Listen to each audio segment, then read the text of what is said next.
ಮೈಸೂರು ಜಿಲ್ಲೆಯಲ್ಲಿ ಹುಲಿಯ ದಾಳಿ ಮಿತಿ ಮೀರಿ ಹೋಗಿದ್ದು ಒಂದೇ ತಿಂಗಳಿನಲ್ಲಿ 3 ಮಂದಿ ಸಾವನ್ನಪ್ಪಿದ್ದಾರೆ. ನಿನ್ನೆ ಸರಗೂರು ತಾಲೂಕಿನ ಹೆಗ್ಗುಡಿಲು ಗ್ರಾಮದ ರೈತ ಹುಲಿ ದಾಳಿಗೆ ಬಲಿಯಾಗಿದ್ದು, ಈ ಮೂಲಕ ಹುಲಿ ದಾಳಿಗೆ ಬಲಿಯಾದವರ ಸಂಖ್ಯೆ 3ಕ್ಕೆ ಏರಿಕೆ ಕಂಡಿದೆ. ಇದರಿಂದ ಆಕ್ರೋಶಗೊಂಡ ಗ್ರಾಮಸ್ಥರು ಸ್ಥಳಕ್ಕೆ ಭೇಟಿ ನೀಡಿದ ಮಹಿಳಾ ಆರ್ಎಫ್ಒ ಮೇಲೆ ಹಲ್ಲೆ ನಡೆಸಿದ್ದಾರೆ. ನಗು ವನ್ಯಜೀವಿ ಧಾಮ ವ್ಯಾಪ್ತಿಯಲ್ಲಿ ಈ ಘಟನೆ ಸಂಭವಿಸಿದ್ದು, ಸರಗೂರು ತಾಲೂಕಿನ ಹೆಗ್ಗುಡಿಲು ಗ್ರಾಮದ ರೈತರ ದಂಡ ನಾಯಕ ತಮ್ಮ ಜಮೀನಿನಲ್ಲಿ ಉಳುಮೆಗೆ ತೆರಳಿದ್ದರು. ಈ ವೇಳೆ ದಾಳಿ ನಡೆಸಿದ ಹುಲಿ ಅವರನ್ನ ಜಮೀನಿನಲ್ಲಿಯೇ ಕೊಂದು ಅರ್ಧ ಕಿಲೋಮೀಟರ್ ವರೆಗೆ ಶವವನ್ನು ಎಳೆದುಕೊಂಡು ಹೋಗಿತ್ತು. ತಲೆ ತೊಡೆ ಭಾಗವನ್ನು ತಿಂದು ಹೋಗಿತ್ತು. ಈ ವಿಚಾರ ತಿಳಿಯುತ್ತಿದ್ದಂತೆ ಆರ್ಎಫ್ಒ ಅಮೃತ ಘಟನಾ ಸ್ಥಳಕ್ಕೆ ಭೇಟಿ ನೀಡಿದರು.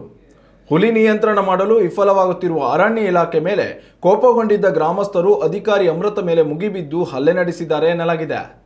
ಅರಣ್ಯ ಇಲಾಖೆ ಸಿಬ್ಬಂದಿ ಗ್ರಾಮಸ್ಥರ ಆಕ್ರಮಣದಿಂದ ಅಮೃತರನ್ನ ಕಾಪಾಡಿದ್ದಾರೆ ಎಂದು ತಿಳಿದು ಬಂದಿದೆ.